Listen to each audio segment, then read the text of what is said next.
Dahil may natira pang sotangon sa nilutong palabok ng aking pamangkin, gawin nating chicken sotangon soup. Kasi sayang naman kung itatapon natin. Igigisa muna natin ang sibuyas at saka bawang. Pagkatapos nating igisa yan, ilagay na natin ang pinakuluan kaninang manok at pati yung sabaw, isabay na rin natin. Tapos dagdagan na lang natin ng tubig. Damihan natin ng tubig kasi madali lang yan sipsipin ng sotanghon. Tapos maglagay tayo ng chicken cubes at takpan natin para madaling kumulo.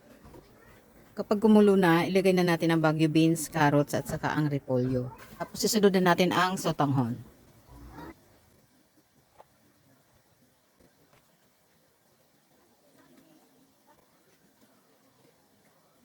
Lagyan natin ng paminta at patis, depende sa inyo kung gaano karami.